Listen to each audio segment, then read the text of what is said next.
Pemirsa Fides Channel sekalian, sajian yang menarik yang disuguhkan pada saat proses di pengadilan yang diperankan oleh tokoh umat di Republik ini. Dia adalah HRS, tokoh umat yang membuat kita mempertanyakan ketokohannya. Ada beberapa hal yang menjadi catatan kita yang perlu kita respon dan berikan penilaian terkait kondisi yang terjadi.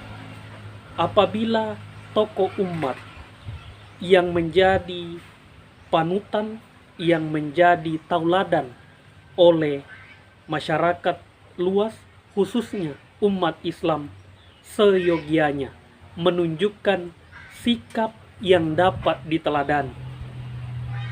Lembaga pengadilan atau proses hukum yang dihadapi oleh HRS semestinya dijawab secara hukum, dan lewat meja pengadilanlah asas dan argumentasi dan fakta-fakta semestinya dibuka secara luas untuk melihat apa yang terjadi, sekaligus untuk membuktikan apakah memang ada fakta hukum yang terjadi.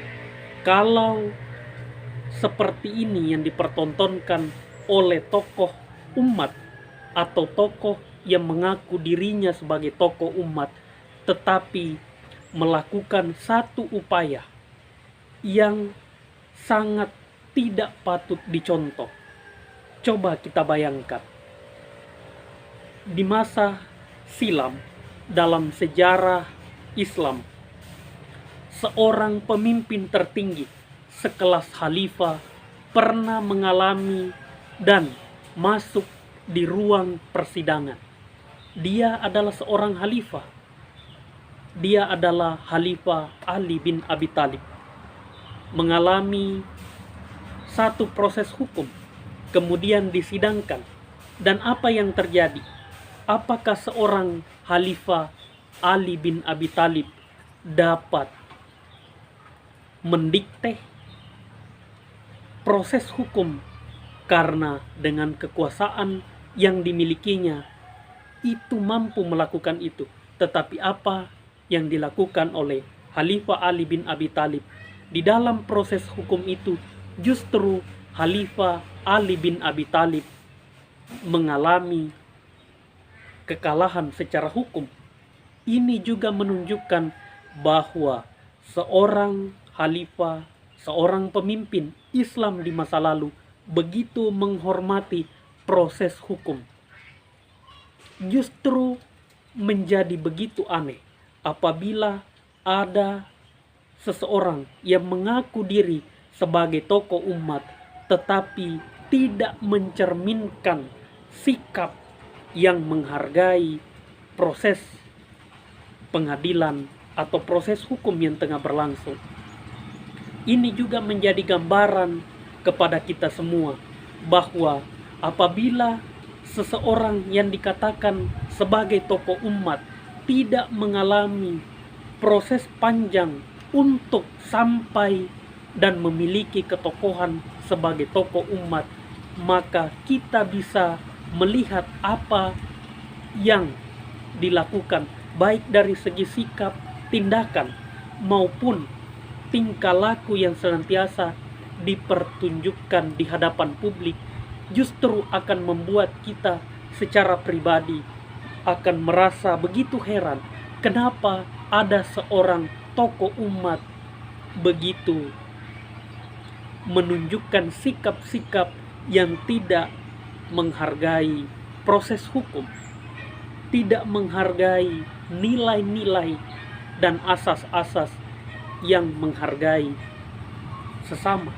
Ini menjadi pertanyaan kita, dan saya kira pemirsa Fides Channel juga menyaksikan apa yang tengah terjadi di proses pengadilan.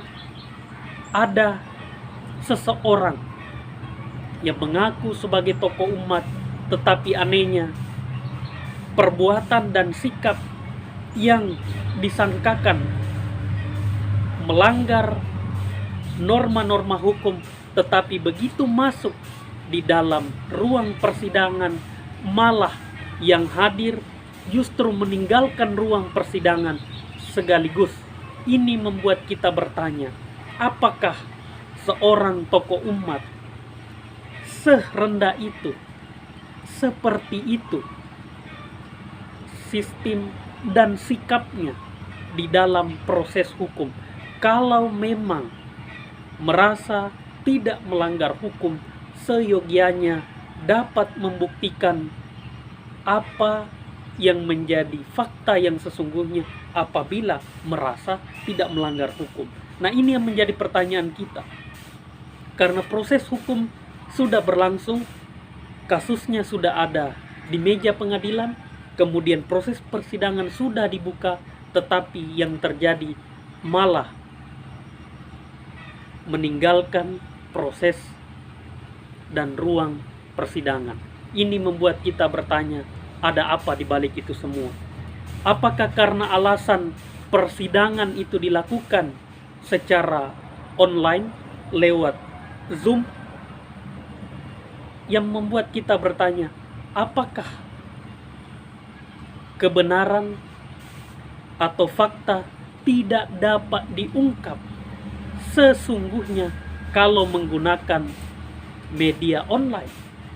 Padahal kita bisa melihat bahwa kalau sebuah fakta yang memang betul-betul terjadi, maka itu semestinya bisa ditunjukkan dan tidak akan pernah mengalami perubahan, baik itu lewat online proses pengadilannya maupun lewat offline. Kalau itu benar, pasti akan tetap benar. Tidak ada yang mampu merubah itu semua.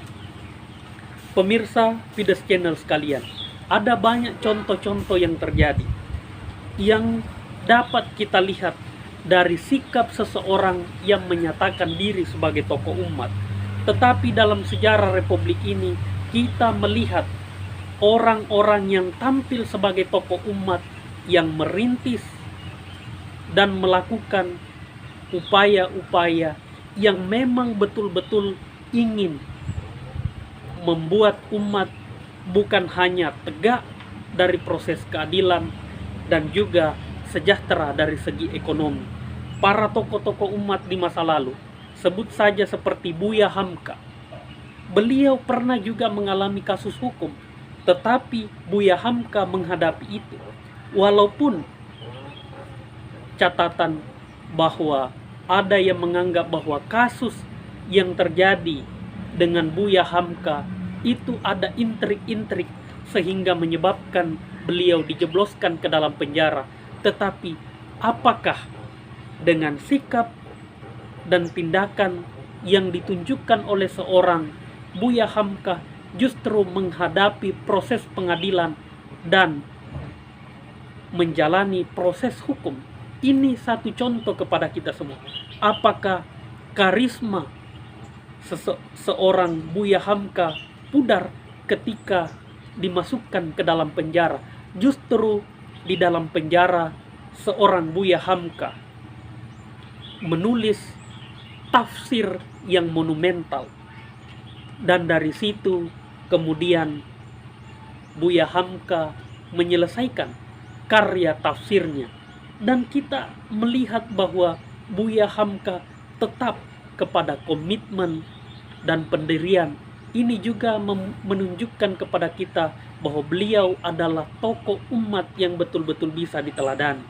Bukan hanya ketika di dalam kondisi yang luang, kondisi bahkan dalam kondisi terhimpit sekalipun, sikap seorang Buya Hamka menunjukkan ketauladanan, termasuk ketika berhadapan dengan proses hukum.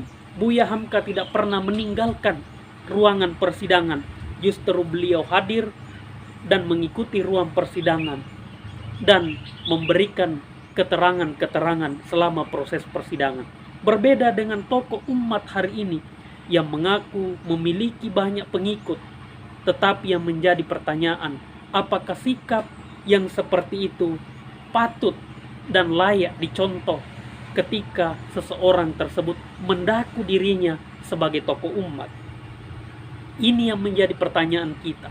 Kalau semua tokoh-tokoh umat memiliki mental seperti itu, kita sedikit mencoba menerawang di masa yang akan datang bahwa umat pasti akan mengalami kondisi yang bisa saja kita sayangkan apabila ada tokoh yang menjadi panutan tidak menunjukkan sikap yang fair dan siap menghadapi proses, termasuk itu proses hukum. Ini menunjukkan kepada kita bahwa ada anak tangga yang tidak dilewati secara alami oleh seseorang yang hari ini mengaku sebagai tokoh umat. Kita berharap masih ada kesempatan bagi tokoh umat atau yang mengaku dirinya sebagai tokoh umat yang hari ini menghadapi proses hukum. Jangan pernah meninggalkan ruang pengadilan, karena di sanalah argumentasi dan fakta akan dibeberkan. Fakta-fakta hukum akan ditunjukkan di ruang persidangan. Jangan pernah merasa takut menunjukkan fakta itu di hadapan persidangan. Kita justru mau bertanya balik kepada tokoh umat tersebut. Apakah tidak berani menunjukkan fakta yang sesungguhnya? Karena ini lewat online dan tentu dapat diakses oleh banyak orang. Kenapa tidak berani menunjukkan kebenaran? Bukankah selama ini tokoh umat ini yang masuk di dalam penjara hari ini mengaku dizolimilah, mengaku dihalang-halangilah kembali ke negeri tercinta? Sekarang kita ingin bertanya balik, kalau memang kebenaran terkait yang selama ini dikuar-kuarkan, yang disampaikan kepada publik, kenapa hari ini tidak berani dibuka secara luas biar kita melihat proses pengadilan berjalan dan tegaknya keadilan itu sendiri? Kalau tokoh umat merasa takut menghadapi proses pengadilan, kita bertanya, apalagi di pengadilan di hari kemudian? Karena kita sebagai orang beragama percaya adanya pembalasan di hari kemudian. Kalau pengadilan dunia saja tidak berani untuk dihadapi, apalagi di pengadilan hari kemudian. Tentu kita berharap dan menilai bahwa upaya untuk membangun opini ke publik bahwa ada sesuatu hal yang bermasalah di balik pengadilan yang berlangsung, kemudian menyebabkan si tokoh umat mengambil satu sikap untuk keluar dari persidangan.